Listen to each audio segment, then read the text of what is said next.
ತರಕಾರಿ ಸಾಂಬಾರು ಈರುಳ್ಳಿ, ಹಸಿಮೆಣಸಿನ್ಕಾಯಿ, ಟೊಮೆಟೊ, ಗುಡುಮೆಣಸಿನ್ಕಾಯಿ, ಸೌತೆಕಾಯಿ, ಕೊತ್ತಂಬರಿ ಸೊಪ್ಪು ಇವೆಲ್ಲ ಕಟ್ ಮಾಡಿಕೊಂಡು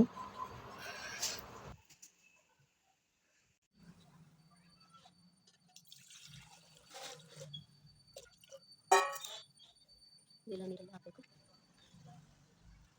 ಹುರುಳಿಕಾಯಿ, ಮೆಣಸಿನ್ಕಾಯಿ ಎಲ್ಲ ಹಚ್ಚಿರೋದಷ್ಟು ಹಾಕ್ತಾಯಿದ್ದೆ. ಎಲ್ಲ ಹಾಕಿದ್ವಿ. ಕರಿಬೇವು ಕಟಿ ಇರಬೇಕು, ಅದೇ ಥರ ಹಾಕ್ತೇವೆ. ಸಾಂಬಾರು ಕುದಿತಾರೆ.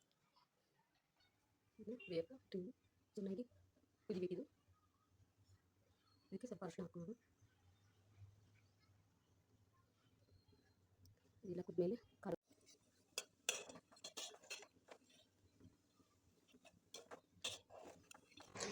ಸಾಂಬಾರನ್ನ ಕುದಿಯೋಕ್ಕೆ ಇಟ್ಟಿದ್ದೀನಿ.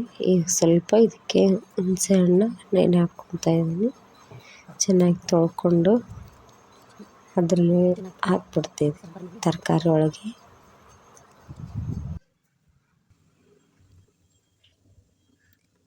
ಸ್ವಲ್ಪ ಮೆತ್ತಗೆ ಹೋಗಿ ಕುದ್ಕೊಂಡ್ಮೇಲೆ ಇದನ್ನ ಬೇಳೆಗಳು ತೊಗೊಂಡು ಬೇಯಿಸ್ಕೋಬೇಕು. ಈ ಹುಣಸೆ ಹಣ್ಣು ಹಾಕಿ ಸ್ವಲ್ಪ ಮತ್ತೆ ಮೆತ್ತಗಾಗೋವರೆಗೂ ಬೇಯಿಸ್ಕೊಂಡು ಇದನ್ನು ಸ್ವಲ್ಪ ನೀರು, ಇದು ಕುದಿಯೋದು ನೀರಿರುತ್ತೆ, ಬಸ್ಕೊಳ್ಬೇಕು. ಇಷ್ಟು ಬಸ್ಕೊಂಡು ಬೇಳೆ ಗುಂಡಿಂದ ಮಗ್ಚ್ಕೋಬೇಕು. ಇದನ್ನು ತರಕಾರಿಯಿಂದ ಈ ರೀತಿ ಬೇಳೆ ಗುಂಡಿಂದ ಮಗ್ಚ್ಕೋಬೇಕು ಸಣ್ಣ ಆಗೋವರೆಗೂ. ಸಾಂಬಾರಿಗೆ ಘಮ್ ಅಂತ ಇದೆ ಸಾಂಬಾರು.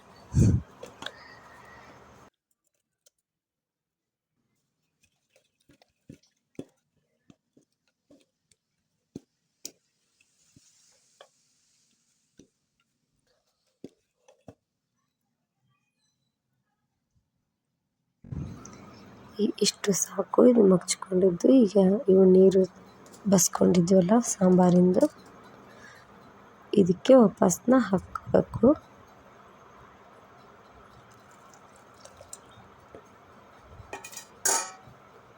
ಚೆನ್ನಾಗಿ ಕಲಿಸ್ಕೋಬೇಕು. ನಮಗೆ ನೀರು ಎಷ್ಟು ಬೇಕು ನೋಡಿಕೊಂಡು ಹಾಕ್ಕೋಬೇಕು. ನಾನು ಖಾರದ ಪುಡಿ ಹಾಕ್ಕೊತಾ ಇದ್ದೀನಿ. ಉಪ್ಪು ರುಚಿಗೆ ತಕ್ಕಷ್ಟು, ಸ್ವಲ್ಪ ಸಾಂಬಾರು ಮಸಾಲ ಇಷ್ಟು ಹಾಕಿ ನಮಗೆ ನೀರು ನೋಡಿಕೊಂಡು ಹಾಕ್ಕೋಬೇಕು. ನಿಮ್ಗೆ ಎಷ್ಟು ಬೇಕೋ ಅಷ್ಟು.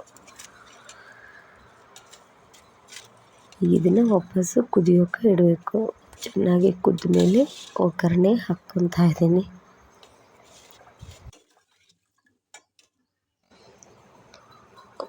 ಒಗ್ಗರಣೆಗೆ ಎಣ್ಣೆ ಇಟ್ಕೊಂಡಿದ್ದೀನಿ.